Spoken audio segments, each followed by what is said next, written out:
The world is different. The workplace is different. So it holds that work must be different. Yet, as we all work and live through these differences, we need to see a bigger picture to help us get better results. Today, we're talking about truths and principles that will help us see that bigger picture, step back, and they will help us work different and win bigger.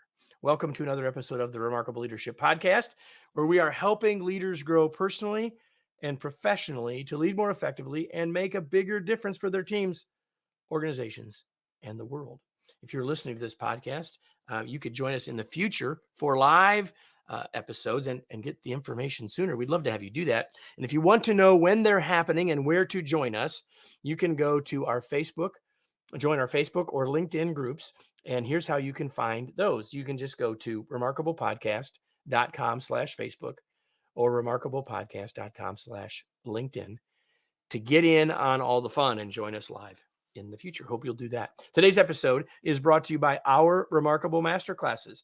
Pick from 13 important life and leadership skills to help you become more effective, productive, and confident while overcoming some of a leader's toughest challenges. Learn more and sign up at remarkablemasterclass.com. And with that, I'm going to bring in our guest. If I can get my screens moved around here.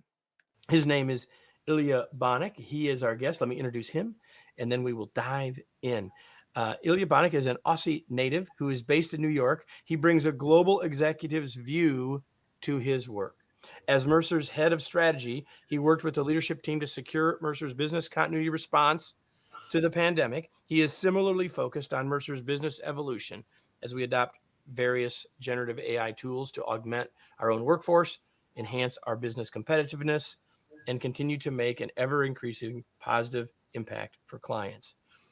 He told me a few minutes ago he's been at Mercer for 26 years, and he is the co-author with two of his colleagues of the new book, Work Differently, 10 Truths for Winning the People Age. Welcome. I'm glad you're here. Thank you, Kevin. What a fabulous introduction. And what I liked most about it was how you said Aussie. Well, I don't know did I say it right? I don't know. I would say Aussie. Oh, but you're close. See, there you go. See, we're already off on a bad start, everybody. Except you're smiling at me if you're on the podcast. I think it's a very human way to we're good. I've shared the bio, right? We sort of generally know that you've been at Mercer a long time, working in the organization, working with clients, and yet that's really only part of the story. And so, as I know that you know, because you've listened to other episodes, I often ask this question, like, tell us about your journey. And I guess really what I'm saying is sort of, how do you end up doing this kind of work? Because when you were 10, you weren't thinking you'd be doing this. You didn't know this kind of work even existed, right? So like, how do you sort of end up where you're at?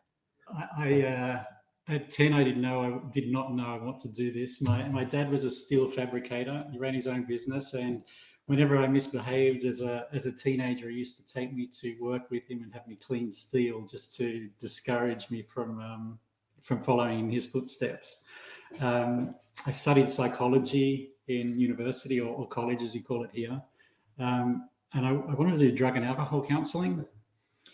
I did an internship and quickly worked out it was super interesting work, but why are the same people coming back week after week after week and they don't seem to be any better?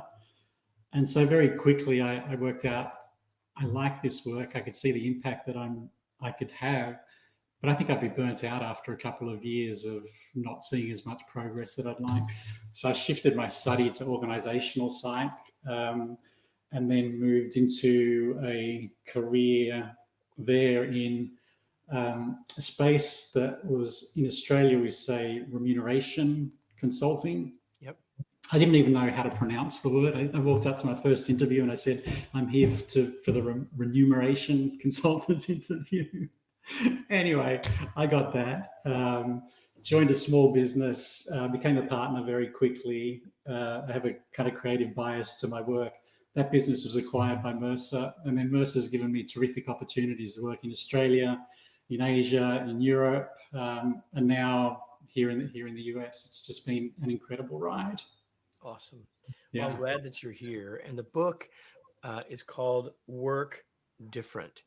So Mhm. I thought we'd start there. Yeah. What do you mean by work different? Yeah. I could say, give you a boring response to that and say something like, world of work's changed forever. People issues are more complicated. Businesses can't succeed without people. And that's all true. Yep. But what took us down the path of writing this book was the experience we had with our clients, but also as consultants running our own business. I'm one of the executives at Mercer, and the same kind of people pressures that everyone has experienced over the last few years. I mean, I've been dealing with on a day-to-day basis. But maybe I'll just share a story to give you an insight into some of the things that we've been seeing. It starts off at an airport. And have you ever been delayed at an airport? Well, if you've flown more than 3 times in your life, you have been delayed. Yes, I have been delayed.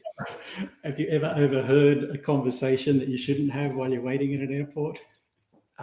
I'm sure that I have. I'm not thinking of any of them in the moment, but yes, I'm confident that I have. So here's one. Kate, Kai, and I, my colleagues who wrote the book, are at an airport taking a flight together. Flight's delayed, and we hear, which had to be a very senior HR executive, super frustrated, on the phone to one of their colleagues. And the conversation goes something like this, way too loud because we could hear it, but we couldn't help but listen because it's in our space. And it was like, so it was just this frustration, like, we're losing all of this talent. It's like, we bring the best people into our business, we train them up. That's what attracts people to our business. That's what they like. But then 2 or 3 years later, they're off to our biggest competitors. And at this stage, the executive names these companies as well. Again, a little too loudly. They go into it in a bit more detail, and they go, I kind of get it. It's like we bring them in on this with this promise of training and development on this great base salary, but the benefits are terrible or average. We don't give them any incentive pay. We don't give them any long-term incentive. We got rid of the retirement plans years ago. There's nothing really here to keep them. So 2 to 3 years in, we've got some of the best talent in the industry. We've trained them, and they leap and they go into bigger jobs, higher paid, with all of the things that we're missing. And the thing that really caught our attention was, like, they said, I don't blame them for leaving. I totally get it. What really frustrates me is the people that don't go, the people that stay behind. Either they're not confident enough to pursue that other opportunity, or they're not good enough to get that other opportunity. Right. The market's not saying they're ready, right? So how are we going to win if we don't have the best talent in the business? And right, that was, I know this has always been an issue, but in that period from 2020 to now, it's just been magnified. And the way organizations look at this, the way employees look at this, the mindset, the way competitors look at it, it's all changed. It's all different. That kind of scenario that's prompted us to kind of look into these issues in a bit more detail and start to think about, work must have changed. It has changed. Here are some different ways that we can think about work as we go forward, to be able to make better decisions. You know, in my work, much like yours, and also in doing this podcast, I clearly read a lot. And so, you know, most of us would say, well, we've lived through, or in our history, there is the industrial age. Most have said, well, then we had the information age. Yeah. And in the last year, I've read a whole bunch of people with different next ages, right? I've heard the wisdom age. I've heard the context age. You guys call it the people age. Yeah. And I want to talk about that in a second. But the reason that I preface it with all of that is that it's all about the same point that you just made, is that there is so much tumult, and there's so much going on, and there's so much uncertainty, and there's so much complexity that we're all trying to lift our eyes up enough to say, well, yeah, it's really changed. And it's not just the individual things that have changed, but the whole paradigm has changed. You guys call it the people age. Why the people age? We call it the people age because I think we discovered through COVID in particular, that work just can't get done without the people. Be it before we went digital, be it when we went digital and we couldn't come to the office and we had to rely on our people to do the work without necessarily a lot of guidance. In fact, I think the guidance was often coming from the people to the managers. In the best organizations, it definitely was. And then now with the emergence of AI, I mean, you could argue and say, hey, this is the age of AI, but it's not going to work. It's not going to have an impact unless the people are making decisions using that technology and applying it for productive ends to get whatever outcomes required. And so that's why we're calling it the people age, is I think there's been a greater realization that the heart of success in business is the people. And also, if we're going to be successful through our people, we need to get the balance right, because their expectations of what they want from work, what they want for their careers, that's changed as well. It's changed because they've seen a picture of possible, right? Yeah. In some cases, and they're dealing and struggling with all of this change as well on a personal and individual level, as well as in an organizational and career level. So you mentioned AI. We'll get there, I think, probably before we're done a little bit. But the book is really organized around these, what you call the 10 truths. And I don't want us to just sort of list off the 10. Yeah. Like, listen, everybody, you need to go buy the book. Then you can get all 10. So I'm going to pick a couple. We're going to talk about a couple of them along the way. But before we do that, I want to say one more thing about this idea of the people age. Everything that you just said is sort of profoundly true. And yet all of those things that you just said about the people, except perhaps the last thing about expectations, has always been true.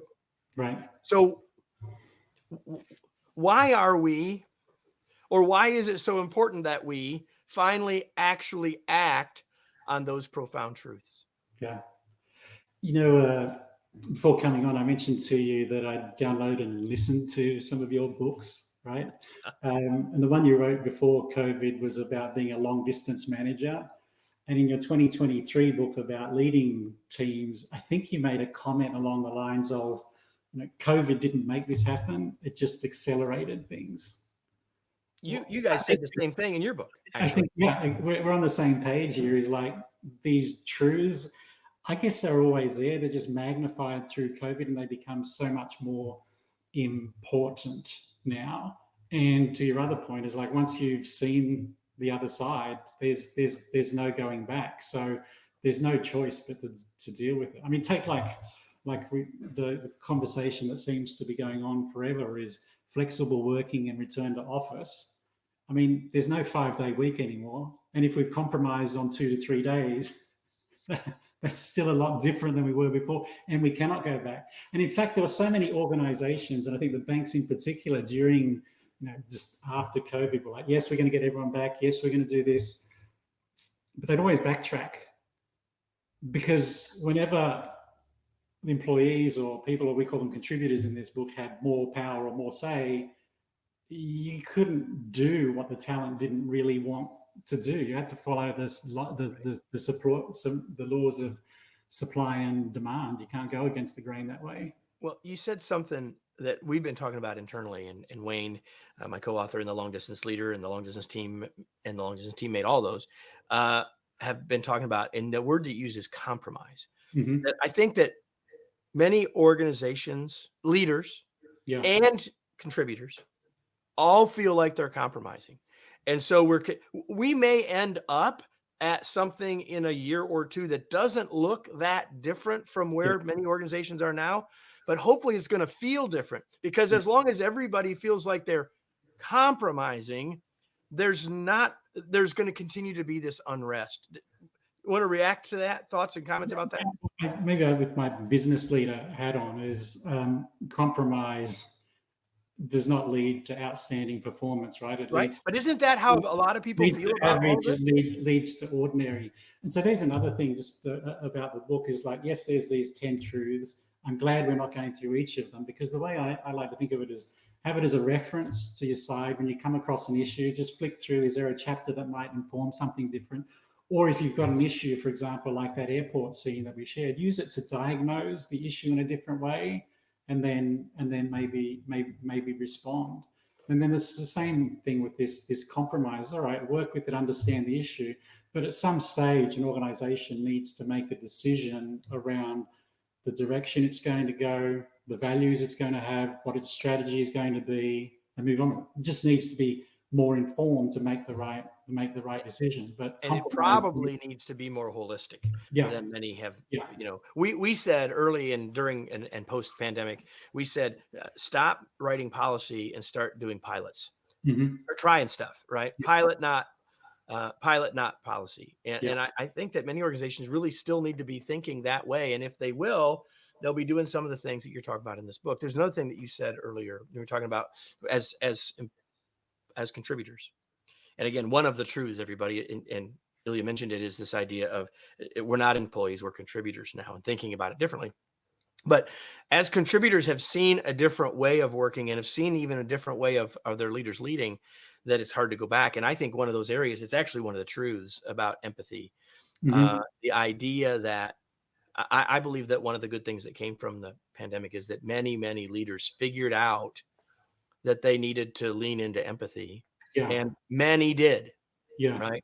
The challenge now is it's not like a switch we should be flipping off, but rather a skill set and a habit set and a mindset that we continue. You want to comment? I mean, I really wasn't planning for us to talk about that truth, but since it sort of showed up, you want to say anything? I don't have a lower third to put up about empathy and accountability, but do you want to say anything about that? It's right. If we went into the COVID crisis as employees, the moment the world stopped turning, we went digital to continue work. Leadership lost control of the business, right? Or how do you control a remote workforce that you've never had remote before? But somehow it worked, and it didn't work because we had brilliant leaders. They were still the same leaders going into that crisis as the one before. I'd argue it worked because there was a common purpose, which was essentially for all of us to survive. And behind that common purpose, I think the majority lent in to work in a different, more constructive way than before, with greater tolerance for error, to be able to work out new ways of operating, new ways of working, ways that hadn't been done before, and that whole situation demanded more empathy on all sides. And of course, it helps that it's a health crisis, not necessarily an economic crisis. So I think people just by nature are focused and interested in how others are. It gave the opportunity for this characteristic to come to the fore. I don't think it's ever been more valuable. It doesn't not that I'm a leadership development consultant, but it doesn't come naturally to all leaders as well. And that's why everyone's here listening to us, right? I mean, you and I are talking, whether it's live or later, to people who care about this enough to invest their time to listen, right? So that's for sure. One of the truths that I think I want you to talk about, again, from the perspective of, we might always have said, well, skills matter. Right? Yeah. So one of the truths is skills are the real currency of work. So I guess what I'll say is, like, how is this different now than it used to be? Like, tell us what this means. Put the lens of the future on this point for us. So let me share two stories first to set the scene, and then we can. First one is in the book. We talk about the time when pretty much everyone was out of work, or you had a lot of furloughs, and you had this situation or a dichotomy in the economy, right? One where there were organizations struggling to find talent to do the work, and that would be like stock shelves, stock bottle shops, deliver, whatever. And then you had a bunch of other employers, hospitality and transport, who just had no work at all. Somehow, our colleagues in the executive suite across different competitors and HR in particular found a way to cooperate and start to move talent en masse from areas of low demand in the economy to high demand. we would not necessarily have moved a worker from Marriott overnight to work at Walmart, but we did in this time of need. And I think it started to open up people's eyes as to what the possibilities were, what the transferability of skills and knowledge actually were. An example from Mercer is a professional services firm, particularly in the line of business that I'm responsible for that first 3 or 4 months of COVID, our business tanked. I can't think of it. That's about the best word to use. I know exactly how you feel. Right. But another part of our business is focused on health. And so we had other parts of our business that actually had high demand in the situation. So picture like one third of Mercer with very little to do and 2/3 of Mercer with a lot to do. In Canada, I remember this example because it sticks to me. Both I'm happy about it and sad about it.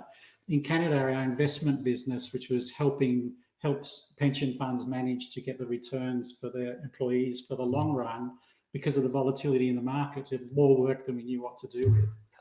Instead of hiring from the outside, we transferred people from my business, the career business, the human capital consulting business, into our investment business.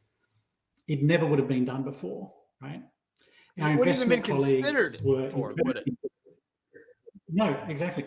Our investment colleagues could not believe how talented and how capable these people from another line of business were. These people from the other line of business had never thought about a career investments before, were super excited. And when demand picked back up, and you've seen this as well, it's like we had this we had this deep dip, but then demand for our services have never been so high. They didn't want to come back. Yeah. So we had to hire from the outside while our investment business was all good. And so I think it's a long way to start to answer this question. But one of the things about COVID and crisis is it opened up our eyes as to how much we had existing bias and stereotypes about people's skills and what kind of work they could do. As we move forward, another thing that happened in COVID is you saw unemployment drop to record low levels, greatest level of job vacancies in US history, and not for 1 month or two, but literally for 2 years. So there's not enough people to do the work. And so not only that, but the cost of buying talent into an organization also skyrocketed. So even if you could find the talent, you couldn't actually afford to get the talent, which means that you need to turn internally to your build strategy. And at the same time, and so I'm probably carrying on and maybe moving too fast, you've got an emergence of a bunch of technologies that allow you through artificial intelligence to identify or approximate someone's skills and capability profile based on experience. You can do the same with jobs. So you can start to get more granular with the way you think about jobs. And all of a sudden you have possibility to unlock or remove the friction in career movement when you start to think about skills, and you can get much greater outcomes and productivity and higher levels of satisfaction among employees by increasing mobility when you think with a skills lens, or what we'll say a skills-based organization. So you hinted at it, and I want to go there just for a second. The last truth that I want us to talk about is one that gets into the idea of AI. You just hinted at it. I mentioned it in your in the opening. Yeah. And the truth in the book is intelligence is being amplified. And I'm confident, having read the book, and I'm talking with Ilya Bonic, one of the co-authors of Work Different, 10 Truths for Winning the People Age, in the People Age. I'm confident you and I can have a long conversation, longer than this podcast, just about AI. That's not really my point here, but I do want you to share this idea of intelligence being amplified to help people get past some of the worry, excuse me, and anxiety. Yeah. So you can see that there's a play on AI there, so intelligence and amplified. We have a view, as do many others, is that the combination of human plus the generative AI or the artificial intelligence that will come in the past will lead to a better outcome than either as standalone. So this is what we talk about in the book. We also talk about the fact that some will view AI as a friend, others as a foe. If you just really, like everybody, pardon me for interrupting you for a second. Just like people have viewed every big technological change, yeah, we could go back and say that not just about the ones in our lifetime. We could say yeah, that about television. We could say that about railroads. Like we could keep going back and saying, is it friend or is it foe? There is fear and there's opportunity. yeah, We're seeing it again in real time. yeah, yeah. And so here's one of the reasons that I like doing what I do. I think there's never been as important a time for leaders, for the HR organization to step up and be proactive in addressing both the opportunity and the challenges that will come with AI. I think with our own employees is we need and encourage everyone to use AI every day, because if we fall behind in use of this technology, someone else is going to get ahead. The skills that I need for my career to be sustainable in the future, they're going to fade, and I'm going to be left behind. That is And the exactly the combination of the conversation power I is had with my quite team yesterday. is That's quite incredible. exactly the conversation I Yeah, had with my team yeah, yesterday. yeah, So yeah. you hinted So, at something. Oh, please go ahead. no, you go, you go. No, you hinted at HR and you talk about this in the book. And I'm curious sort of what you see. You know, the role of HR was different Mhm. and elevated for Yeah, most during the pandemic. yeah, But now we are post-pandemic. And so yeah, what do you see? And so if you've written a book about the people age, if you're positing that right. we're living in and working in a people age, then how do you see the role of HR, or as senior leaders or executives that might be listening, or HR professionals that might be listening? What advice do you have for them as they think about the role of HR now and in the future? Mhm. Um, I would say that it's really important to keep a focus on ensuring that the skills of the workforce are going to keep pace with developments in work, so that we can do our best to keep the careers of our colleagues sustainable. There's not enough people to do the work today, let alone what will be required in the future. So that's an important responsibility. The other is, I think it's really important to have a business lens on everything you do, and that means balance. So one of the things about the book is it's easy to go through and say, hey, these truths, yes, they might be obvious. It's a nice way to talk about them. And is the thesis that if you follow all the truths, you'll be in a good place? Not necessarily, because there needs to be a business lens. We also talk about the sustainability, right? You can't deliver on the people agenda and opportunity unless you're delivering on the business outcomes. 100%. Similarly, you can't deliver on the business outcomes unless you're delivering on the people piece. And for me personally, if I was in the HR organization, I would dive deep into AI and do anything I could to ensure that my organization and my people are getting access to not only the best tools, but also that I'm building a culture of AI. And by that, I mean, on one hand, you've got access to tools, but the tools won't give anything unless they're being used. So how do I maximize the adoption of the tools that I make available to colleagues? You know, the theory is that there'll be a 5 to 20% increase in productivity for anyone who's using generative AI. And then there's a whole, leapfrogging you can do if you want to be disruptive in your application of AI. But think about that 5 to 20%. If my workforce falls behind and doesn't use those tools, my organization becomes 5 to 20% less competitive. Yep. I very quickly start to decline relative to the competitors who are moving in this direction, and they will. So there's no time to be wasted. So I would just really, really encourage to jump on the AI agenda and get proactive to ensure that our workforce is sustainable for the future.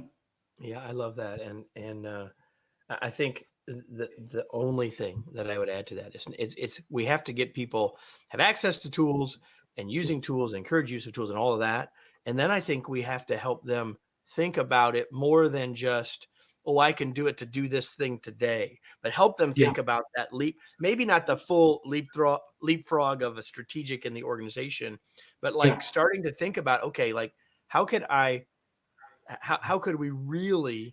fundamentally shift the work in a Yeah. way that serves the business and me as an individual as well? Right. Right. And there's a cultural shift for organizations. What we found is when employees talk about AI and their views on it, actually the majority are open to using the technology. They're not so scared. But one common question is, if I use this and increase productivity, who gets the productivity gain? What happens with that extra time? And I think what we should be doing is just sharing the gain. Like, part of it goes to the organization, part of it should go back into a reinvestment in skills development, or creating the time for people to be curious, to experiment, to do more than they could before, and we'll all end in a better spot, right? That is absolutely, I think, where part of the leapfrog becomes, is if I as an individual have now figured out how to do my work 10% faster, if you want to think Mm-hmm. about it that way, then it's like, how do we think about how do we now maximize results, not just systematize and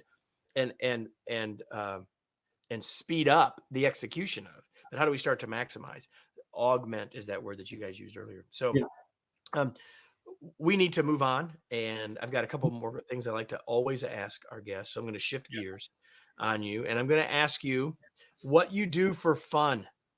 What do you do for fun? What do I do for fun? I like to play tennis. I'm struggling a little because I have sciatica from all the travel I've been doing this year. And I have, I'm married. I have a daughter who's 20, son who's 16, going on 17. So I like to hang out with them as much as I can. They're both away from home. It's Christmas. They've come home. So looking forward to spending good time with family. I am right with you on that. And so I don't have to ask you the tennis or pickleball question. You're in the tennis camp. Is that correct? Yeah. Okay. So what is it? And you knew I was going to ask you this. Like, what are you reading these days? So there's two books. One leads to the other, and your theme of AI or intelligence amplified prompts this. I'm reading a book called I, Human by Thomas Chamorro-Premosic. And Kevin, just like you, he wrote this book before ChatGPT was exposed to the world in November. You wrote your book about long distance management before COVID. Perfect timing, though. He's a psychologist, and he looks at everything through a psychological lens. So the thesis of the book is that AI has the potential to change lives, either for the better or the worse. It's got the potential to amplify the worst parts of humans, like selfishness, distraction, narcissism, predictability, impatience, and the like.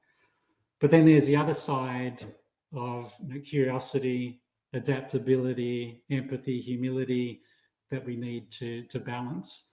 And that reflects my interest in AI. It's not just AI for the purpose of building business and careers and the like, but how do you get it right? It's a super complicated one. And that took me to another book, because where does this name I, Human? It sounds familiar. I, Robot, Isaac Asimov, written in the 1950s. So I downloaded it, listened to it. It's an incredible good book. First Asimov book I've ever read. It's got incredible insights about man and machine and the complications that go with it, and so many lessons to be learned as we go into, I guess, this next iteration of work and the next iteration of life, with artificial intelligence being a key component of it. I love that. I have not read it, but I bet I will now. And here's why: because I think that so often people want to find, and both of us as authors love it when people want to find the newest book on something. Yeah. And oftentimes, if we'll go back 30 years, 40 years, 50 years, 60 years, we will get insights that are every bit, that will still ring true and may help us see things in a way that we haven't thought of, or in the moment we're not seeing or able to see. Even the wisest authors of today might not quite see. So I love that.